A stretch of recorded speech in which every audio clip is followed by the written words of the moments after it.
Okay, good afternoon, everybody. We're going to go ahead and get started here. I made the decision to adjust this microphone before I started speaking this time. Welcome to the last session of the day. It's called Connecting and Reconnecting, a view from foundations.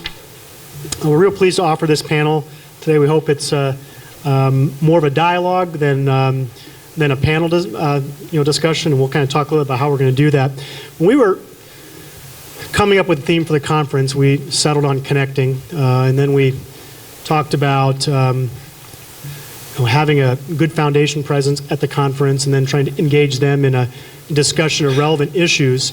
We said, well, what about our general theme of connecting? And I said, hey, even better idea, what if we talked about the issue of collaboration? And I think half my staff jumped back and said, that's a bad word in a lot of we all collaborate, but our sense is that if we kind of went around the room and asked folks what their definition of, what they think of, what is collaboration, we'd get a lot of different answers. So we thought that the focus of this last panel session today, before our great reception that we're going to have tonight, is we could focus on the issue of collaboration and engage our foundation leaders here that we have as part of this panel in a discussion of what it means to them, to their foundation, in their grant making that they've done.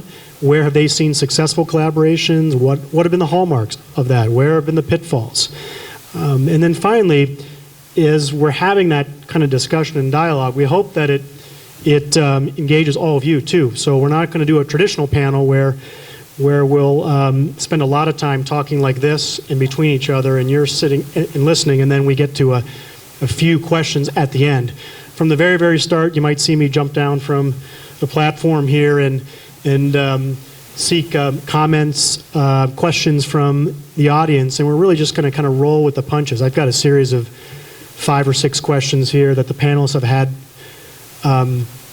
beforehand. We may not get to all of them. We want to make sure that there's a good conversation between all of you in the nonprofit community and our funders around the issue of collaboration. I'll say that about 6 months ago, we did a survey that looked at the impact of the current economic recession, the downturn, on charitable organizations, and we asked a lot of questions, and a lot of what we learned was not surprising. One of the pieces that I mentioned in this morning's panel that really, of all the data points that kind of jumped off the page, we asked a question, well, how are you responding to the economic recession? What sort of strategies are you employing to hopefully come out of this even stronger? And the one that jumped off the charts to the point of whether I questioned it was an outlier was that 76% all organizations. And then we had a survey sample of about 256, I think, organizations. So a pretty wide swath across the state. 76% of organizations said as a direct strategy they're going to use is to collaborate more.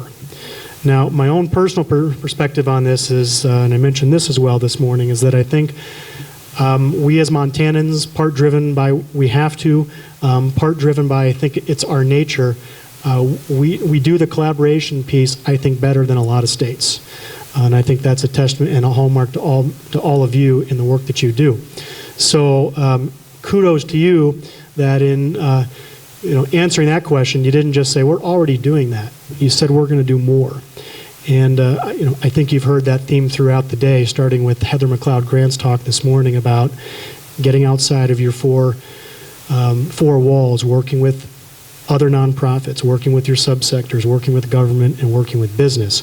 So we know we've got a lot of knowledge in the room, a lot of experience in the room. We hope to draw on that throughout this session. I want to just introduce quickly our panelists. We have Tanya Roop, who's the fund director of Mountain Sky Guest Ranch Fund, based out of Emigrant, Montana, just north of Yellowstone National Park. We've got Joanne Eder. Joanne's with the OP and W. Edwards Foundation, based in Red Lodge, Montana, where I'm not sure if you have a base, Joanne, but that's good. Okay. Bonnie Sachatello Sawyer, where's Bonnie? She's down here. She's a board member with the Charlotte Martin Foundation, based out of Seattle, Washington. She also is the executive director of Hope of Mountain, a nonprofit organization in Montana. We have Dave Coleman.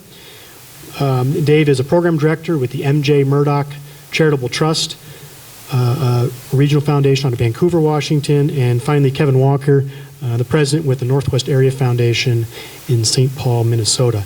So I'm going to actually give each of our panelists a couple minutes, 2 to 3 minutes, as Dave and I were talking beforehand, to do basically name, rank, and serial number, to talk a little bit about who they are, their foundation, giving priorities, keep that brief, and just to give you some set of perspective on where these foundations are coming from, and then we can move into some of our questions. So maybe we'll just start on the end and kind of work the way through here. You may have to turn that mic on the bottom. Hi, and thank you for letting me be here today. Definitely really excited to talk about this subject, this topic. It's been a huge topic for us within our grant making, and I'll talk a little bit more about it. We are an affiliate fund of the Arthur and Blank Family Foundation, which is based in Atlanta, Georgia. Mr. Blank co-founded Home Depot, and that's where his wealth came, and he started a family foundation in 1995. He purchased property here in Montana in 2001, as Ryan had said, on the north entrance of Yellowstone, beautiful area. And it is actually a guest ranch. And he wanted to give back to the communities here, so he started a fund called the Mountain Sky Guest Ranch Fund. A unique aspect to our giving and the decision making is there's a board here in Montana that's made up of volunteer employees from the ranch, and those are who actually conducts our site visits and who also makes our decisions and our strategic planning of where we're headed and the types of things that we fund. So it's definitely a unique aspect, and I think it really helps us understand community needs, because a lot of the folks are residents, long-term residents of the community. We fund currently youth development, trails, maintaining trails and enhancing trails. We fund only in Park and Gallatin counties as far as programming. We fund about $300,000 a year. And we also do some capacity infrastructure work within the state. The resources from the Blank Foundation, which we draw from, helped us realize that early on, we've been grant making for about 7 years, that there was a lot of infrastructure lacking in Montana. So we've helped Montana Nonprofit Association, we've helped Philanthropy Northwest, and the Montana-Wyoming Funders Group. Hi everybody, I'm Joanne Eder, and the OP&W Edwards Foundation is a small family foundation. It was named after my grandfather and his twin brother, who originally endowed it, and it's about 45 years old, and I have been involved with it since I was in high school. I found out by reading the minutes, reading back on the minutes. And our board is completely family members. My brother ran it for like 20 years, and then he said it was my turn. So I've been doing it for like 7 or 8 years, and the help I've gotten from my fellow funders has just been incredible, because when I first started, I didn't know which end was up, and I wanted to fund more in Montana, but I didn't know how to go about it. I didn't know what nonprofits were doing exciting things in the area that we're interested in. So the connections I've made with the other funders have been critical for me. We fund primarily programs for youth at risk, either socially or economically.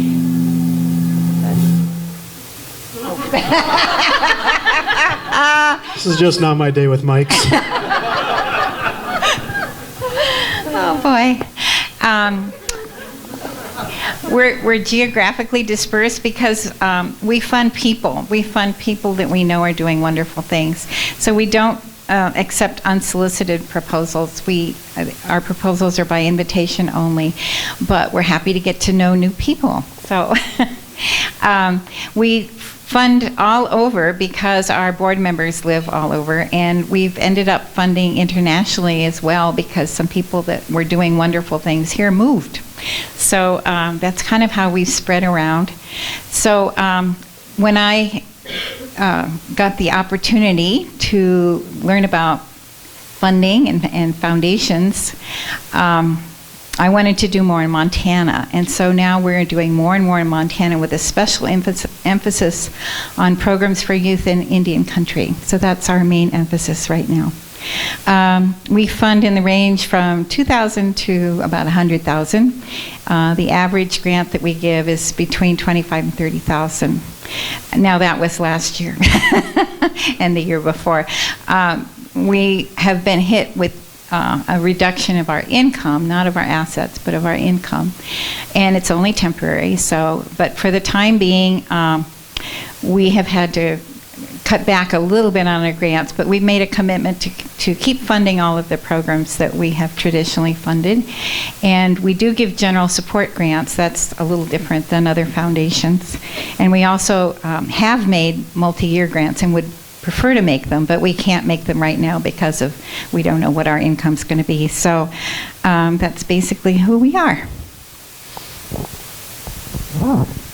Dave Coleman with the Murdoch Trust, and always look forward to coming to Montana. It's good to be with you, and you are all the reason that we're up here. We don't have a job without you, and you're the ones that are on the front lines really making it work. The M.J. Murdoch Charitable Trust is located in Vancouver, Washington, with a result of the estate of Jack Murdoch, who was a co-founder of the Tektronix Company. This year we will give about $25 million, $26 million, something like that in grants, which will be similar to what we were doing about 4 years ago, but not like we did last year. So we have been affected, but we're still in the grant-making business. We are a regional foundation. We fund in Washington, Oregon, Idaho, Montana, and Alaska. That was Mr. Murdoch's little side business of an aircraft distributorship, and that was his region, and so we became a regional foundation based on his interests in the 5 states. We are, as a foundation, we are, I think, best described as interactive. We work with our grantees, but we ultimately think that you are the ones who know best what really needs to be done, and I think we really try to listen and try to work and with all of you, and in all of the proposals that come our way, we do a site visit, so we do our work really heavily up front. We are a general purpose foundation. We fund in the areas of scientific research, education, health and human services, and the arts, and we make capital grants, equipment grants, capacity building grants, and program expansion. We do not fund operations. So that kind of is in a nutshell of who we are, and if you forgot all of that, find us on the web. Hello. Thank you for hanging in for this session. I realize it's the end of a long day. It's great to see so many people here. I'm Kevin Walker, president of the Northwest Area Foundation, which is based in St. Paul, Minnesota. I think I have the distinction of being the only member of this panel whose funder, more or less, was mentioned by the governor at lunch. That was pretty exciting. In his conversation about hanging out with the oldest man on the face of the earth, that oldest man on the face of the earth used to work for Jim Hill's Great Northern Railway. If you were there, you heard that. Jim Hill's son, Louis W. Hill, started our foundation 75 years ago. We serve the 8 states that were once touched by the Great Northern. So that's Minnesota, Iowa, the Dakotas, Idaho, Montana, Oregon, and Washington. Our mission is to work with communities and individuals and organizations to reduce poverty and build sustainable prosperity. And we do that in urban and rural and reservation settings. So that's a pretty broad set of ambitions, and one of the things that we are very much still in the midst of is figuring out, okay, how are we going to focus within all of that breadth? The 3 outcomes that we have determined we will try to find partners to pursue in our region are increased assets and wealth for people with low incomes, increased leadership and capacity to make progress on issues of poverty, and better public policy solutions to issues of poverty. So that's who we are in a nutshell. We are determined to work with proven or promising and emerging organizations across the region to pursue that mission. In our previous generation of our work, we had a little bit of a go-it-alone kind of a mentality. We did our things. We want to fund your things in the future. That is a real pivot point for us. We are currently capable of making about $15 million worth of grants per year. That's in our current fiscal year and will, in all likelihood, hold very steady in our next fiscal year. And that is down a bit from our high water mark of a few years ago, but still significant. For many of the states in our region, we are able to play a pretty meaningful role, and we try to do so in Montana. I'll stop there and gladly say more about our organization in response to questions.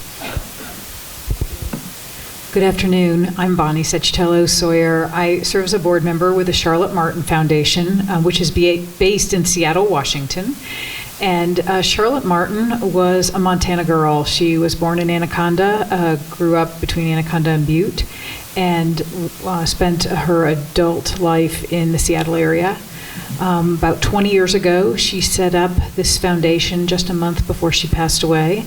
And I have a very specific trust document. We give funds for youth education, culture, athletics, and wildlife and habitat preservation. We are a 5-member board. There's no paid staff. We don't have offices. We do all our work virtually, meaning that we take proposals online, and we do a lot of conference calls and some meetings on a quarterly basis. And we take rolling applications all the time. Our focus is working in rural and tribal areas in Montana, Idaho, Washington, Oregon, and Alaska. And this year we'll give away about $1 million to $1.5 million. Most of that coming in the form of small grants of $5,000 to $25,000. Thank you to all of our panelists. And with that, before we go forward, I just want to say that at any point in time, if you have questions, please raise your hand. I'll also say that our friends with Missoula Community Access Television are here filming this, and it's going to be, you'll be able to watch it on air. But with that, wait till we get the microphone to you so we can hear the questions. I think that microphone might also, I'm hoping it's on. We'll check that one too. But please speak into the microphone when you ask your questions, and if you could, identify yourself as well. So thank you to our panelists. First question, this might be a softball, it may not be. I'm not sure, but we, oftentimes we see encouragement for collaboration in grant guidelines. We see it on the web. We hear it in conversation. So my question is, how do you define collaboration as your foundation sees it from your foundation's perspective? And feel free to also work in the second question is, how does your foundation encourage and or support collaboration among nonprofits? Does anyone want to dive into the deep end, speak?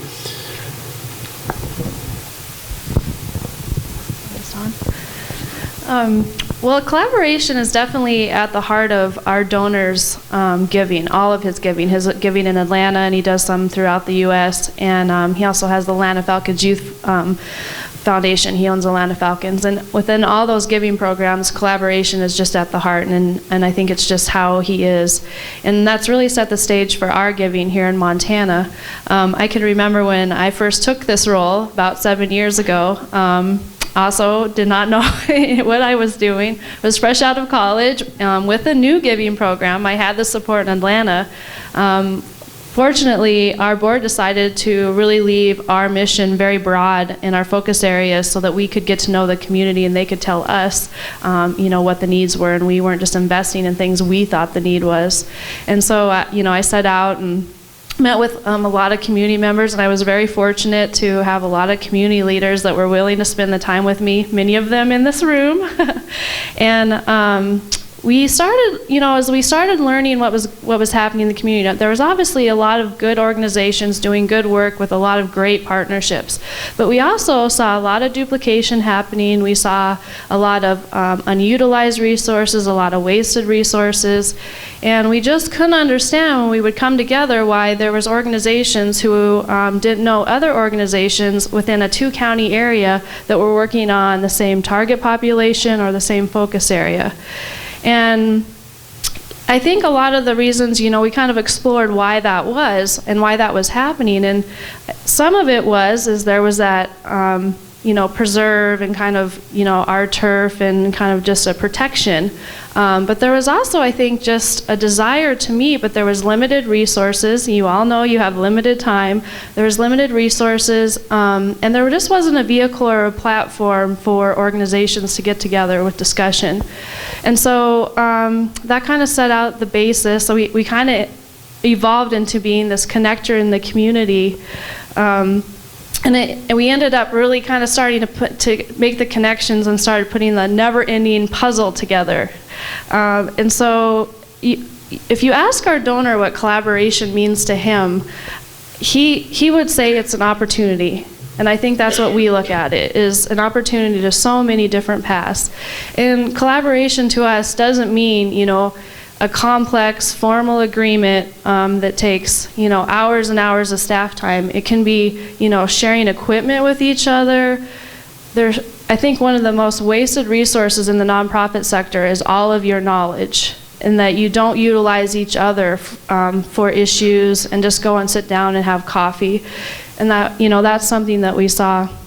I think another thing that we saw was again, the platform. And so we embarked on ways that we could gather folks. I'm trying to think of something. And I think another thing is just creating dialogue to talk about the issues. Talk about why there's a low-income child's only being served 1 week out of the year and not throughout the year. And just kind of, and that conversation has opened up with different things we've done. I think we realize that it's really, really hard collaboration for all of you. It's hard for us. It does take work. But we also, as our board looks at it, we come back, we're stewards of these charitable dollars, as are you, when we make the grants to you. And we're all responsible to discuss and coordinate and utilize these dollars efficiently. And we really feel that it's through talking with one another. Thank you. Did you win? Oh, okay. I just wanted to follow up on what Tanya said, because I've been watching what she does, and I'm in awe, and I wanted to copy it. So I think one of our most successful works with collaboration, well, I have to start out by saying when Brian asked me to be on this panel, I thought, I don't know if we fund any collaborations. And I started to think, and I thought, my golly, what's wrong with us? We say that we really want collaborations, and yet when I look at each of our programs, they're self-contained and they're in different places, and they're not necessarily collaborating with their other people in the field. And then I thought how I copied Tanya. And the Red Lodge Area Community Foundation is a marvelous organization and has been around now for about 7 years. And it has fostered a lot of nonprofit collaboration. And I just came on board about a year ago because I wanted to build on that nonprofit collaboration. And so we offered them a grant for 3 years to staff their collaboration. And I think that's what I was going to say is something that's critical. It's very helpful, and it's almost critical for collaborations to work, is to provide the staff that make it work. And so we provided the staff. It had been an all-volunteer organization before, and what put it on the map was it copied. We all copy each other, right? That's our collaboration. We copy blatantly. They copied the Jackson Hole Community Foundation that puts on this wonderful run for charities. And it's called the Old Bill Run. Maybe some of you have heard of it. And so somebody from Jackson Hole happened to move to Red Lodge and say, we could do this too. And so the Red Lodge Area Community Foundation came into being mostly to carry out this run, and it was all volunteer for 5 years, and it's tremendous. It has given over $650,000 to the nonprofits in our area. This year there were 35 nonprofits. That's almost all the nonprofits in our community were involved in it. And I just want to use it as a vehicle to say, what I think makes this collaboration work. And we've learned, over the years. Now we have Tracy Timmons and Joan Hughes, who are staffing the Red Lodge Area Community Foundation. It's made such a difference. This year's race ran so smoothly. We got more donations than ever. The way it works is, in order to run in the race, you don't pay money to register. You make a donation to a nonprofit, a participating nonprofit, and you can make it to 10 nonprofits. And then we also have a match fund, and people who want to help the whole community give to the match fund. And then, so all the dollars, so an organization might get a $10 contribution, but they actually get $14 because of the match fund. So it's a way to encourage people to give. Some people now in the community are using it as their total giving for the whole year. They do it through this vehicle. But what made it work was that all the nonprofits had to participate. They put it on. They did all the work. And it was a lot of work. But there were little problems for off and on, in that some would say, well, they're not doing as much, or this organization's taking the money, but they're not helping out. So you've probably seen this in collaborations, Some people do the heavy lifting, and some people reap the benefits. So this year we thought about it and came up with an idea that we would have an incentive. And the incentive was that for every meeting they came to, they got X% of the match funds. And so if they attended all the meetings, then they would get 100% of the match funds that were available. And not just coming to the meeting, they have to participate in one of the functions that makes it work. But we've learned an awful lot from that, how to make it work. And this year, everybody came, everybody participated, and they're excited about it. Tracy said that she just had a meeting of who wants to do it next year. Everybody signed up to do it again. They had a wonderful time. But the other thing, and this is what Tanya was finding out, you get them together and they start talking to each other, and they say, well, we could work together on this project, or here's a need over here. Maybe we could all take our strengths and contribute to that need. So we've learned an awful lot, and now we're doing a lot more with the nonprofit development by offering trainings, again, copying Tanya. And again, it's just getting the nonprofits together in the same place. They're creative, wonderful individuals, and they have a heart that's just as big as the world, and they really want to do so much. And so just put them together and they come up with all these great ideas. So that's our efforts in collaborating. Thanks. At the Murdoch Trust, I don't think we make any kind of a big deal out of collaboration, nor do we try to get people to collaborate or force people to collaborate. And we don't do an excessive amount of collaboration ourselves, so why am I up here? I don't know. However, I think it's collaboration for the sake of collaboration. I don't think we're interested in that. I think we're interested in seeing collaboration for what it does. And I think collaboration, from our perspective, really amounts to the reality that when people work together on common objectives, they do it in such a way as that the new whole is greater than the sum of the parts. And if that's the result of collaboration, then collaboration is really a good thing. We really value, I think, bringing people together, the kind of thing you were talking about, so that people start listening to one another, and we get an opportunity to listen to people, and then we start learning from each other and figuring out ways that you can do things. I think that's the way we've done a lot of collaboration. We've conducted roundtables with some of our grantees to see what we could learn. So I think that's collaboration. Now I do sort of have a handout for you. I went on the web. Under collaboration, collaboration continuum. So if you just kind of listen, you can go on the web and get a handout. So I don't even know whose website this was, but I ended up collaboration continuum, a definition. And it's on page 188 of something. But it's called Collaboration, a Definition.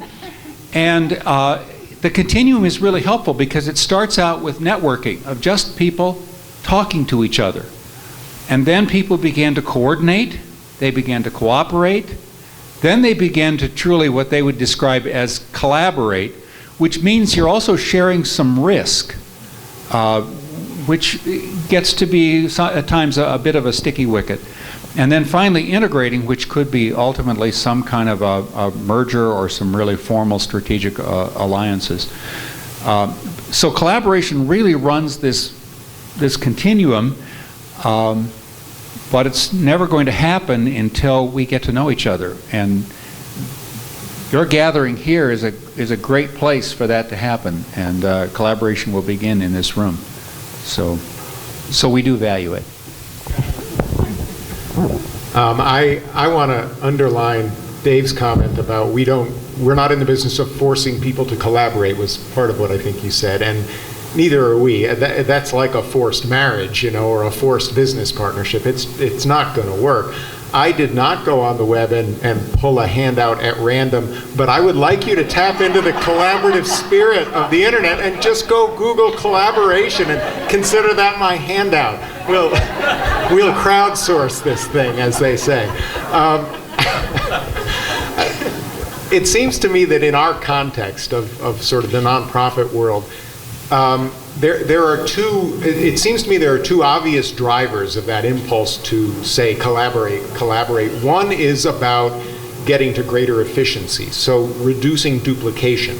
If in a given small town there are two nonprofits trying to do very much the same thing, that's the situation in which funders sort of play this efficiency card. Don't you think you ought to be talking to each other? I come from Minneapolis/St. Paul. We're talking about two major cities separated only by the Mississippi River, and each one has its own of everything, ranging from the police department to the Jewish community center. Everything is duplicated. So, I have no leg to stand on in preaching about this, nonetheless. The other kind, I think, is the buzzword to associate with it, I guess, would be leverage, where organizations can actually leverage each other's strengths and resources and accomplish together something that they can't accomplish separately. That's the type that I think is particularly worth the time and effort and patience that it takes to build real collaborations within or across organizations. In both of those types of collaboration, I think they have a chance of working when everybody who is attempting this collaborative thing actually has their eye on the people who we're trying to serve and keeps their eye on the ball in that sense. If the focus is really on what are we trying to do for whom in our community. Oh, you're messing with me again, aren't you, Brian? Okay. This is a little bit like being on the Gong Show.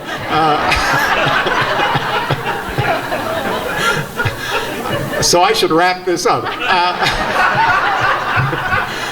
I think there are a lot of growing pains involved in trying to collaborate with other organizations. There are turf issues, identity issues, control issues that are real and that need to be worked through if something is going to really catch fire. If you all agree that you can only get to the goal by coming together, then you'll suffer through that process, which is much harder than it sounds from the outside, has been my observation. And I'll just stop there. Okay, Brian, I'm done. Bonnie's turn. Kevin, you're a tough act to follow, that's for sure.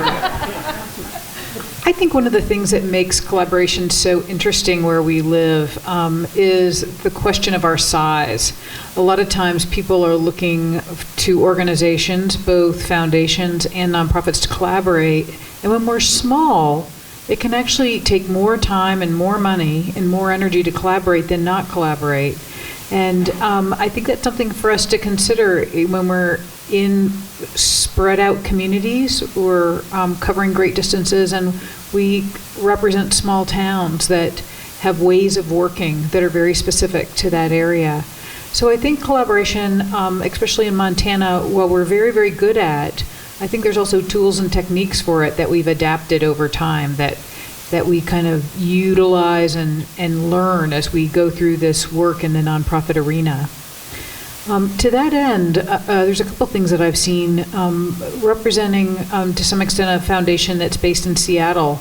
My fellow board members and myself have always been concerned that we don't come in and look like the carpetbaggers, that we show up and that we're participants from the start of projects, and if there's going to be partnerships, that we're contributors all the way along. And I think that's been something that we're trying to learn how to do as a small foundation covering a lot of big states. I think to that end as well, figuring out where you get true collaboration, we'll often get 5 proposals for the very same project, and somebody will say, you know, we need funding because we're collaborating on this initiative. And so then for us, it opens up that question of who's really at the helm of this initiative and how does it come together? And, you know, if we gave our money to one organization, would it be better served given to another? And so there's a lot of questions that come up for us that we've tried to ask and ask of our colleagues in the foundation world first.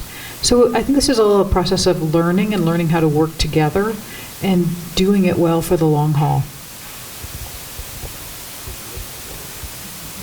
Thank you. Let's move to, we've got 5 foundation leaders up in the panel. We've got 300 or so nonprofit folks out in the room. I know you have questions. So let's open up to questions for our panelists, and then I'll come back and I've got a few more too. So this is not a shy group, so you can't. Okay.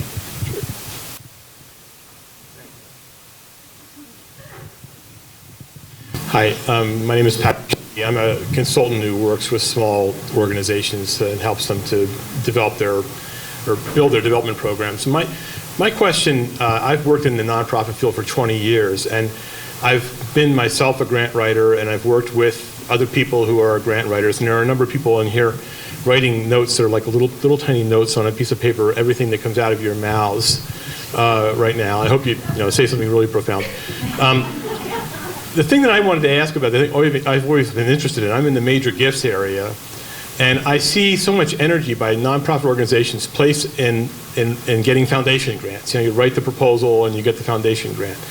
And you represent less than 10% of the philanthropic marketplace. Could you talk to these guys about that, please, and tell them, that foundation money is a wonderful way to get something off the ground and to maybe to sustain something that's in trouble at some particular moment, and the other kinds of things that foundations do. But please share with them your thoughts about what role you see yourselves playing in the philanthropic marketplace relative to all the other sources of funds they might consider.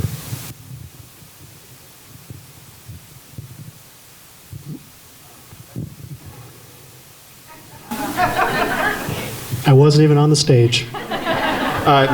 That's a really good point. I don't have as good a head for statistics as some people do, or I would throw out what percentage of the total funding streams for nonprofits is represented by private foundations, which is where I'm coming from. But it is small, and I would refer you to Nonprofit Quarterly, the magazine which you may all get, but M&A included a copy of it in our tote bags for this conference. A few months ago, and I think this is probably accessible on their website, Nonprofit Quarterly, with the help of John Pratt, who runs the Nonprofit Association in Minnesota, developed a graphic to show the sort of the funding ecosystem of the nonprofit sector. And it's an amazing picture because it's got colored circles that are connected in all sorts of interesting ways. So it looks like a bunch of multicolored spiders having a riot, kind of, is what the picture looks like. And private foundation funding is a really small circle within that. It's very important to understand that most of the charitable giving in this country is not done by foundations, it's done by individuals. And I think that the way I would like to respond to your question is simply to say that it is part of our job as foundations to answer that question. What kind of funding should we be providing? We don't have enough money to simply provide funding for ongoing operations, except for maybe a very small select group of organizations. I mean, foundations can choose to do that, but I think it's probably more strategic for us to think of our money as catalytic. We want to accomplish something with well-focused dollars that can only be accomplished with dollars that are flexible and nimble in the way that foundation dollars ought to be. So whether that's about funding innovation or funding expansion of something that works but has just been sort of level at a certain level for too long, there are kinds of opportunities that make sense for us, but they tend to be different from the way that I would urge you to think of what individual donors are interested in doing, which may very well be sustaining your organization with whatever level of gift they can make year after year, or what public sources of funding may be willing to do. I mean, if you have the attention of your county government, say, or your municipal government, if you're from an urban place, you can be thought of year in, year out within that budget as well. Of course, we've got to do that because we're interested in whatever the issue is, homelessness or what have you. We are fundamentally different in the way we think about deploying our resources. The only thing I would add is that capital projects, some kind of construction, very often has as one of its major sources foundations. So if you are building some kind of a building, then you ought to do your research and figure out which foundations could be interested, and then go after it, because it hit the jackpot. Other questions right here?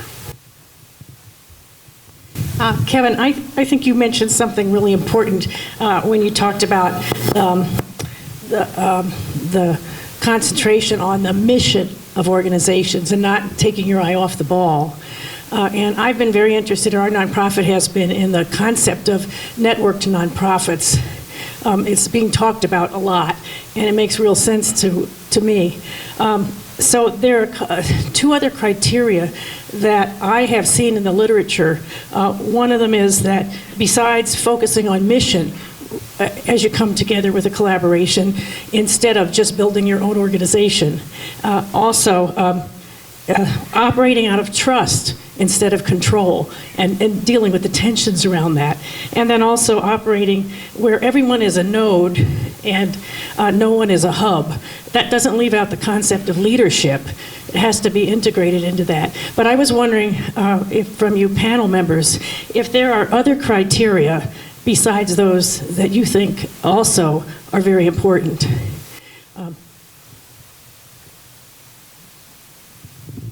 So other criteria important in collaborations for success. I actually think that was pretty close to one of the questions we had on the list of questions here. Yeah, I just have a couple more to add. I think it seems like successful collaborations are ones where each group comes to the table with something of worth to them, that they're contributing. And if the collaboration goes awry, then they all have lost something, or they all have gained something as well. But I think that's very important.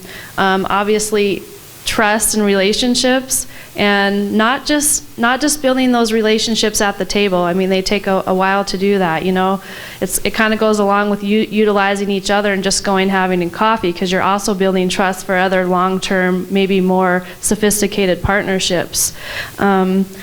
I think one big thing, and which I've seen a lot of in the nonprofit community in our area, is some are very open to new ideas, and they're out there, sparking collaborations and partnerships, but they're finding that others just don't even want to talk to them about it.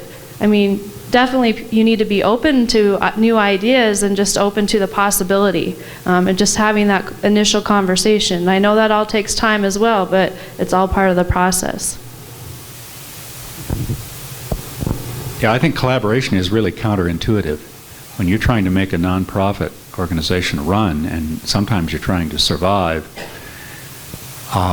it's hard not to think about turf, and it's hard. It's sometimes hard to trust. It's hard to give up. But I think it's worth the risk, and again, it begins with talking to other people and trying to think creatively and explore ways that you can do something together. Any other comments from the panelists on sort of hallmarks of successful collaborations? What make them work? I would add two. I would say getting clear about whether this is a short-term collaboration or a long-term, so that you have some really clearly defined goals and you know why you're in it and how long you're in it. And I think it's also sharing resources, and that means sharing money, and that everybody has equal access to resources and then comes together and works so that you don't have a power structure that may belie this idea of networking.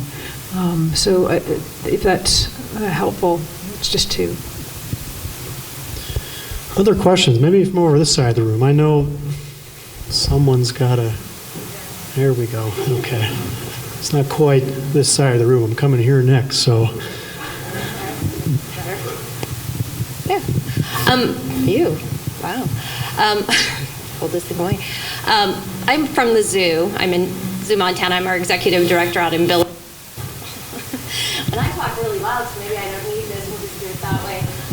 One of the things that we started doing was Yellowstone Park kind of had this thing where they have brucellosis-free bison, trying to have some reintroduction. Some things fell apart, so they approached our zoo about taking some of those. Too many for our zoo to take, so I went and reached out, not necessarily Montana, but out to the Bronx Zoo, WCS, Chicago, Minneapolis, Denver zoos to collaborate on this. How would your foundations, because some of you are specific to regions where you give to, if you were, say, to receive a grant with basically this zoo consortium to help with this, because the end result is to have these pure bison, brucellosis-free for 5 years, and have some of the offspring reintroduced back in Yellowstone Park. How would your foundations view when you're going, ooh, this is the Bronx, Chicago, all these really diverse areas, but it's coming from me in Montana, which is one of your areas of interest. How would you view that?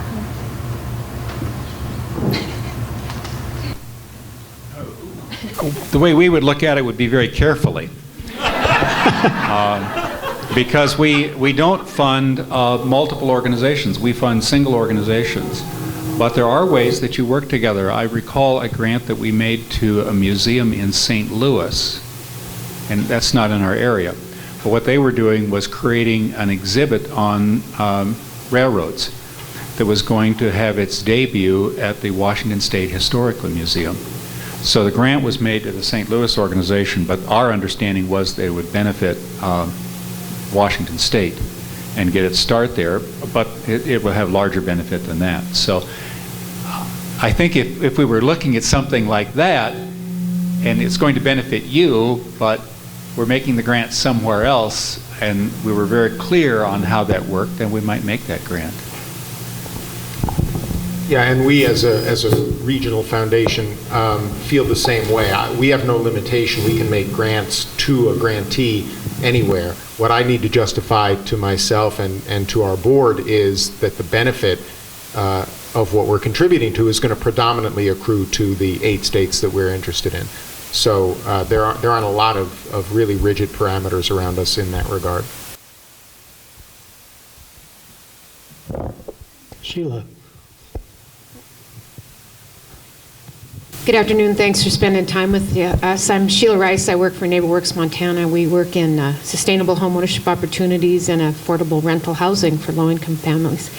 Foundations have been taking some heat for not serving rural areas appropriately or with enough money. I know you know all about this, but I'm interested in your take on collaboration within the context of an extremely rural area like Montana, frontier or hyper-rural, as Hillary Clinton described us when she was out here working on the first health care bill.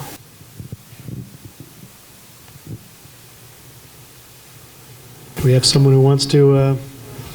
Well, I think I was going to say something after this gal over here, I can't remember, right there asked. But it goes along, it doesn't answer your question directly, and this will answer yours a little bit, but it goes along with collaborative grant making, collaborative proposals. It's definitely something we do, and obviously we're in a very small area, and it's something that we encourage. As Bonnie said, she's had received some proposals that were asking for the same thing, so getting together. But on another point is, a lot of us were just at the Philanthropy Northwest conference, and there is a lot of discussion around larger foundations working with regional foundations, and I think a way to come back with these rural areas is getting together with with, varying organizations and looking at a collaborative project that's bigger in scope and covers a large issue, and getting regional grant makers to come together and say, yes, we'll support this, and then going to, national foundations. And there is discussion with this, so it's kind of along the lines of collaborative grant making. I just wanted to talk about a couple of initiatives that we have supported, and we've supported them from the viewpoint of developing the collaborations rather than waiting for them to happen in rural communities. And one was the Healing Tree, which was one of its missions is to help all the Native Boys and Girls Clubs come together and see how they can share resources, maybe fundraise together. And they're often very isolated communities. They usually have no moral support, nobody to talk to about their programs. So it's to develop that type of collaboration. I'm not sure if that's what you were talking about, but in any of these, what all of we funders have to realize is the travel budget is large, and you have to take that into consideration. And we who are in the neighborhood know that because we drive it ourselves. But a lot of times for a national foundation, that's an eye-opener.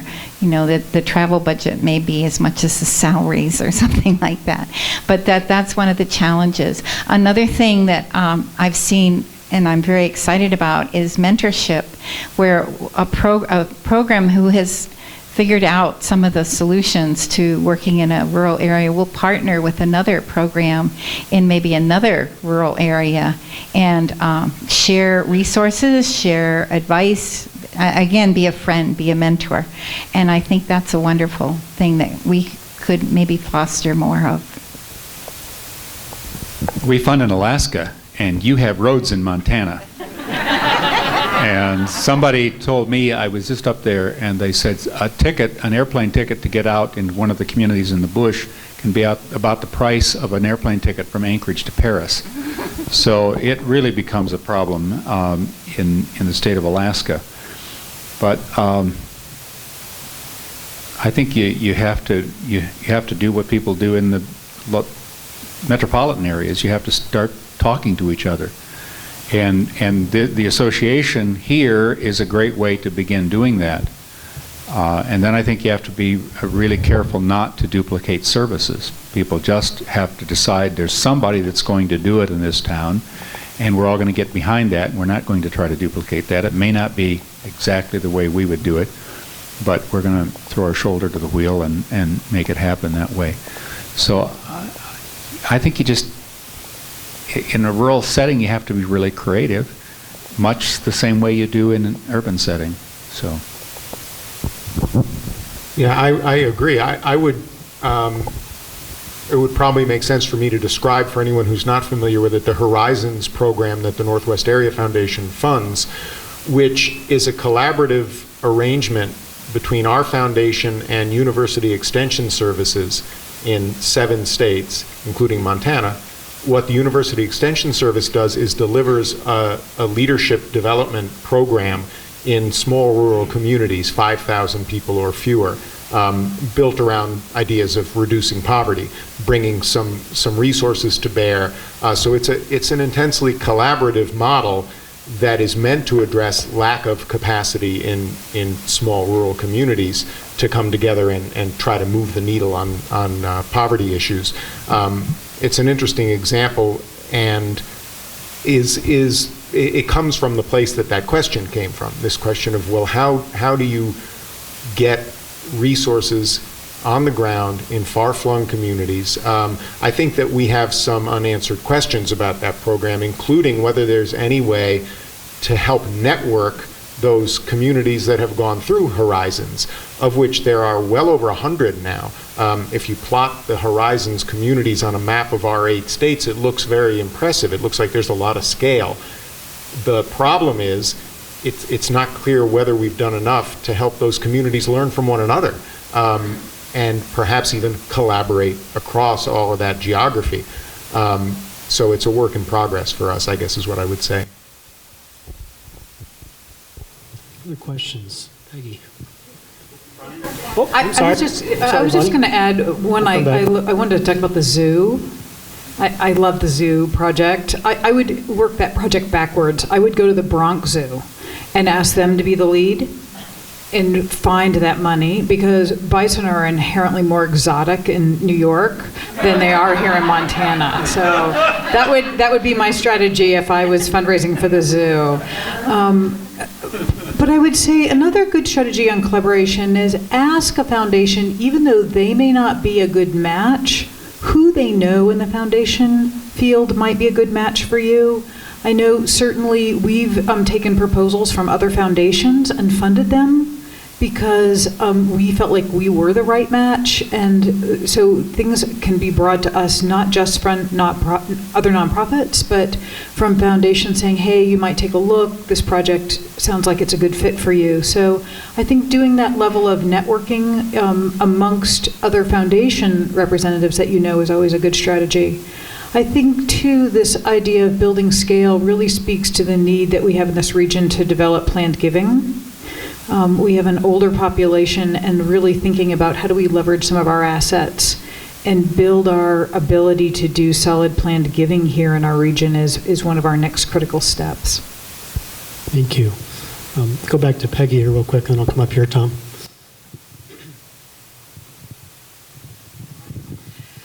I'd like to follow up on something Dave said, and it's been something interesting to me over the years. I'd like to find out how the foundation community thinks about mergers among nonprofits, where, you know, as you were saying, Dave, that if there's a nonprofit in a community that's doing good work, rather than, you know, having 3 or 4 different organizations doing the same thing, what is the thinking in the foundation community about helping nonprofits to collaborate in the way of a merger and making a stronger organization that has a greater impact, a greater opportunity to build the capacity of the organization to do the work that they are doing as separate organizations? I hope mergers work better than the mergers have worked with my bank and what they were able not to do. I think there's, I've heard it said there's a real danger of 2 weak organizations coming together to merge into what will result in 1 weak organization. Organizations that are going to merge should come with some kind of a strength. And I think you have to be very careful. I'm not sure mergers are always the answer. I think sometimes, if the population supports it, 2 similar organizations working with similar populations is maybe better than 1 bigger organization, because there are certain nuances of effectiveness that one organization will have while the other organization will also have some nuances, which is why Burger King builds across the street from McDonald's. At the end of the day, a lot more hamburgers get sold than would have ever been sold by either one of those locations. So we have not done anything to fund or promote mergers.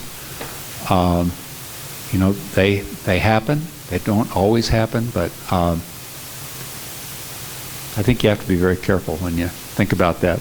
I think there are a lot of collaborative steps you can take before you ever get to that point of merging. And maybe you ought to test the waters. Organizations ought to test the waters on some of those to see if there could ever be a right marriage. My sister-in-law heads up a little small private school, and they were talking about merging, and I met with them with another little weak private school, and they never could come together, and now there's only one weak private school. So I'm not sure mergers are always a good thing. Pick up on the last thing Dave said. He just ventured into territory that almost doesn't get talked about in these kind of sessions, which is that some organizations may need to go out of business instead of merging with a healthier organization.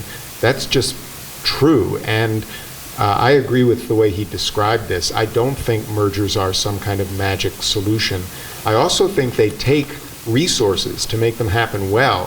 So in a situation where you are talking about, you know, 2 or more than 2 strong organizations or reasonably strong organizations, and you have funders in particular pushing for a merger, maybe it's a good thing. I think the response should involve a statement to the funders that help us do this merger.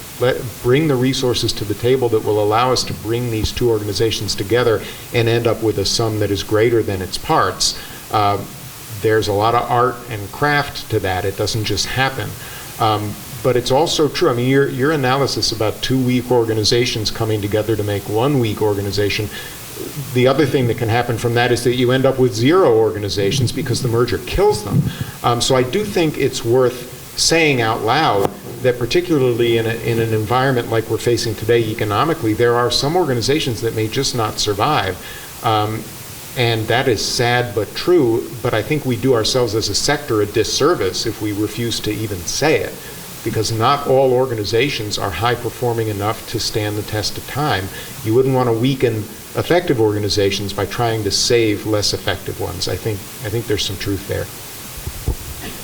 If I could just add to that, I had an interesting conversation this summer with Doug Sauer, who runs the New York NICON, New York Council of Nonprofits. And he was telling me, I asked him just kind of in conversation on a reception, how was business? I mean, how are things going? And he said, business is great. And I asked him, well, what have you been up to? And he said, well, of course, this is a state nonprofit association that has 40-some employees, 50 employees, large in-house consulting operations. And he said, well, we're doing a lot of merger and consolidation work these days. And I said, well, I mean, to what degree? And he said that we've got, this was in the first 6 months of this year, they had secured $750,000 from foundations to help facilitate mergers in the state of New York. Now, only by parties that had been talking about it for a while, not too weak organizations, where there seemed to be a certain amount of criteria in place that gave this a sort of healthy fighting chance of being not only successful, but possibly the right solution. But $750,000 from the foundation community in the state of New York going into helping to facilitate mergers and consolidations. And he even said, I asked him how they go about doing it. And he said that, well, we've got a team, we've got attorneys on staff and accountants on staff and strategic folks on staff. And he mentioned that it's a 5-6 stage process, that at each stage they get to, there's a red light, green light, yellow phase where you decide if you're going to the next stage to kind of work that through, hopefully to get to the right end result, whether that is a merger or it's not. And the final question I asked him was, how many of these are you doing? This gets to Kevin's last point. $750,000, and they had, I think, 15 or 18 contracts.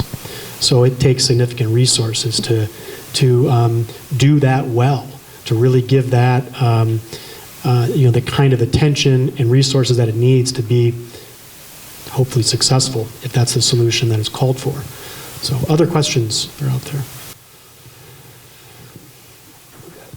We'll go Rick and then Tyler.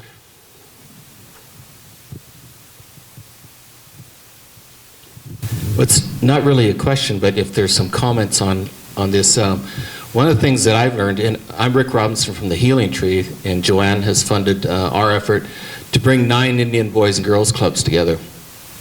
And the collaboration in the beginning, I said, was trying to like herd wild cats. And it didn't really happen very well. Had stable leadership, and then all of a sudden, the directors started going down, new ones coming on, and they would have 2 or 3 in some organizations in a year. So my observation is you got to have the right leadership, you got to have strong leadership to collaborate. My wife also has run a coalition in Montana, and I won't say much about it, but the leadership has kind of disintegrated, and so the coalition is disintegrating. My Boys and Girls Clubs, all of a sudden I got strong directors in those programs, and now the coalition that I'm leading is really taking off. It's moving forward because of that strong leadership. So I didn't quite bargain for that in the beginning, didn't factor it in. It almost did my coalition in, but now that's the strength of it, is the strength of those individual directors. So if there's any comments or experience on that. Our panelists want to comment on that? Sort of. I think anytime organizations come together, even to, come together to meet like this group has, you're always coming with the question, what's in it for my organization? And very often people who could contribute a great deal don't stick around because there's nothing in it for their organization. They are the givers more than they are the recipients. If that same leader has the view that we come together for the sake of the mission, the kind of thing that was talked about in our keynote session this morning, if it's the bigger picture, if it's the larger cause, the people served, and you alluded to that very capably, if that's the case, then I think people will come together, and the stronger will come together to contribute to the weaker, and they will gain something in that process. So I think it's a mindset more than anything, and somehow we have to encourage that, and there have to be some people that will take the risk of bringing folks together to see if you can't come together enough that finally something comes out of that. And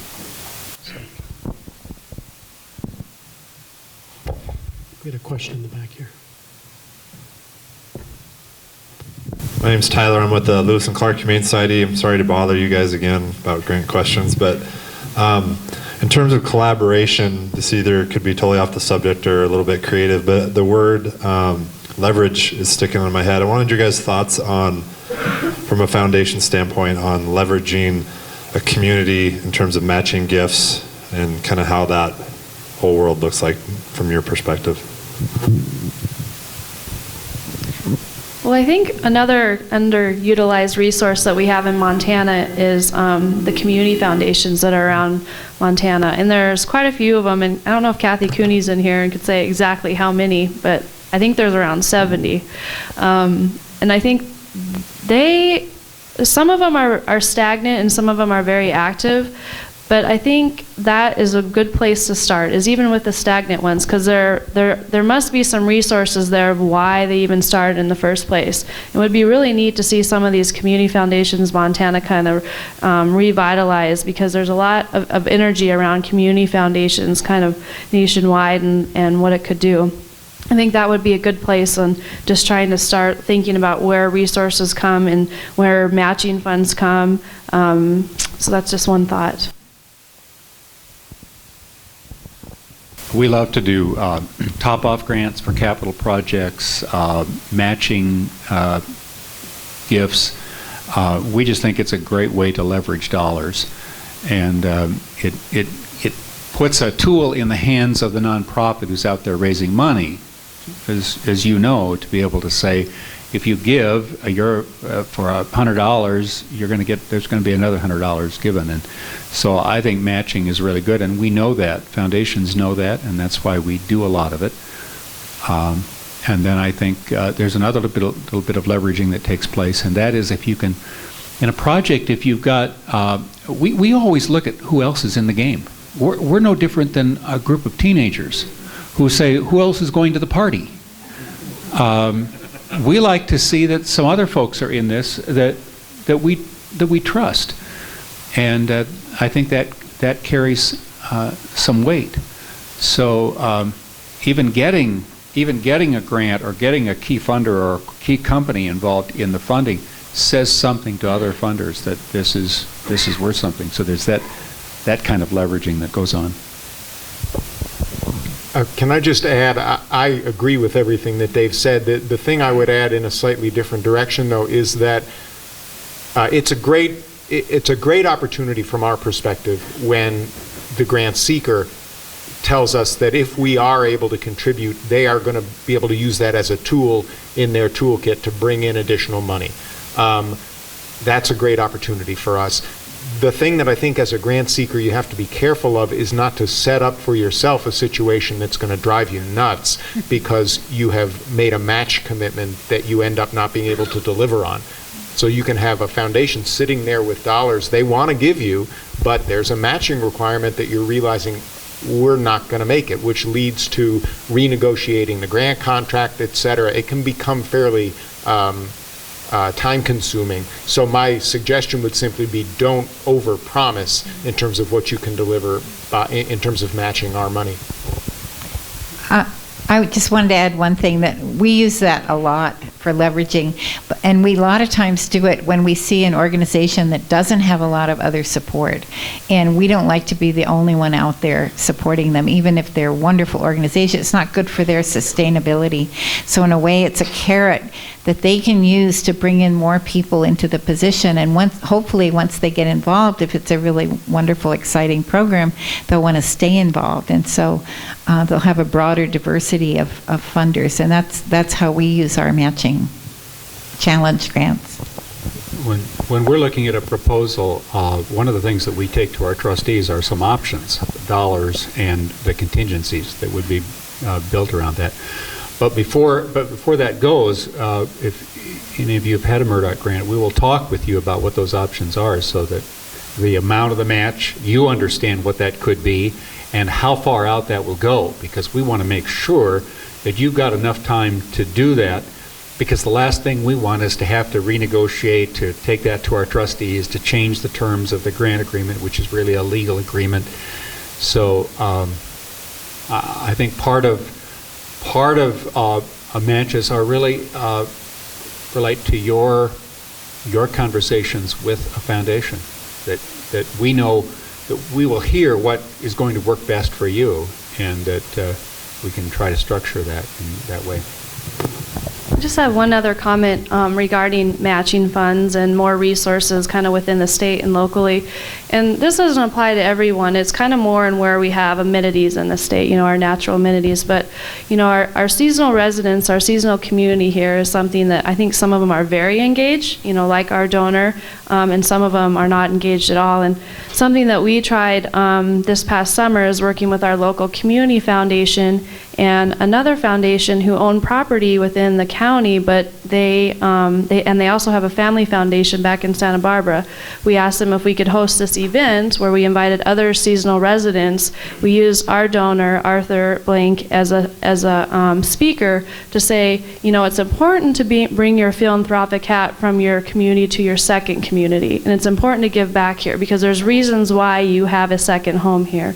And I think that's definitely working with them, and it's not just about financial dollars with these folks. These folks, they want to get engaged, but I think a lot of times they don't have avenues, and we can use them for so many other resources, whether it be back home or whether it be for advisory boards and different services that we need on the ground. So that's just another note there. We're about up. I know Tom's wanted to ask a question, so we got time for one quick last question. Quick. I'm Tom Jacobs. I'm the director of Rural Dynamics Incorporated in Great Falls and Montana, the Dakotas, and Wyoming. Anyway, my question that I have, I've never been accused of being quiet, so I think I can project.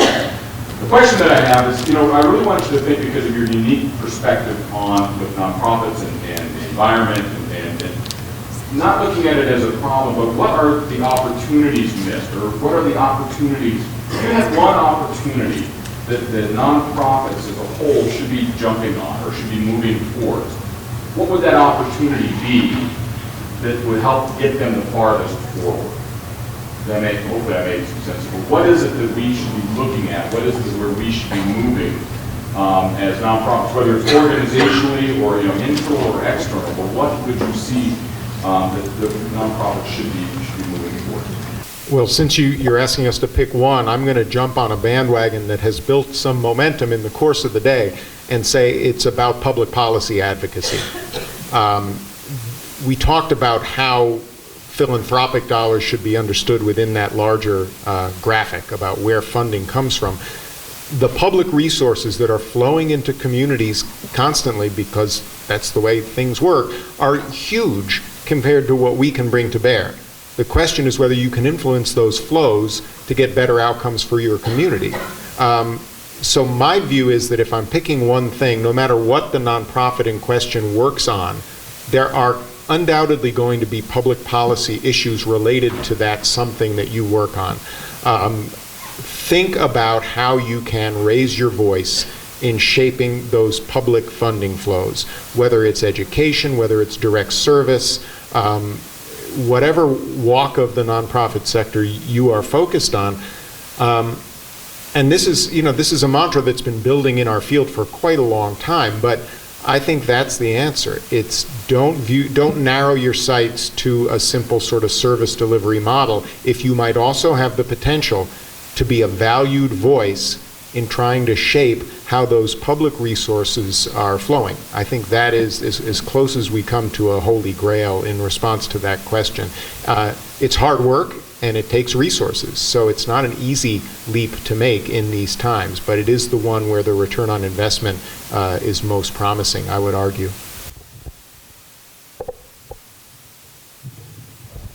I was just talking to a funder. This has to go with the collaborative grant making. We were kind of talking about actually last night, Linda Tracy, and we were talking about she had received a lot of proposals with outdated healthcare equipment, and I think that's another place is when it goes along with this collaboration, having these bigger discussions of coming together. The healthcare coming together and looking at bigger grants and how you kind of stagger this equipment, how you look at different foundations that would be interested in getting regional partners to buy in. This is just an example of a topic, but I think there are, housing issues and different things. Again, I think it's, I think kind of moving forward, it's going to be important to come together in different areas within the state and look at the broader picture and how we come together.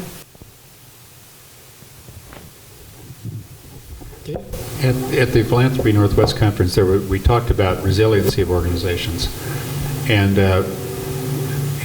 because there are those who want to say your overhead should be really low, sometimes we don't have sufficient overhead, sufficient capacity to do the job that we should. And I think really organizations should be building a strong enough capacity to do the programs that they say they're going to do.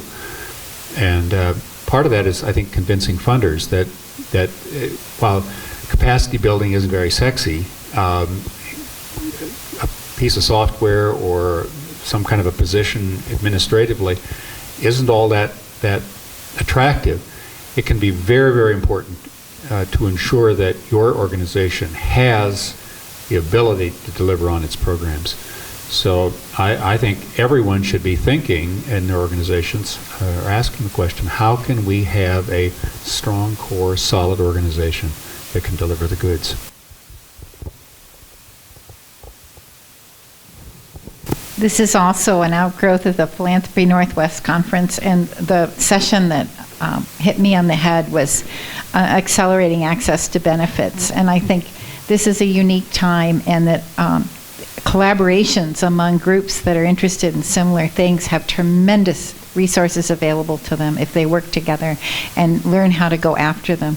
And I'm in terrible fear that we're going to let this pass, and that we're going, as Montanans, not being ready to jump on a lot of these opportunities, they're going to go right over us to somebody else. Now, that may be selfish, but I'd like to see some of it come here. And as has been mentioned in many other sessions, there are a lot of unclaimed benefits out there that can be resourced to alleviate poverty in many cases if there is a stream that can do that. And what we heard about was the Ohio's effort to make an accessible way of applying for all of these benefits. And it was a collaboration. It was a collaboration of all the areas and all the service agencies that were involved in this to make it easy and accessible for people to fill it out. And I think that's a tremendous opportunity right now, and it's going to take a tremendous amount of collaboration. Please join me in thanking our panel for this lecture this afternoon.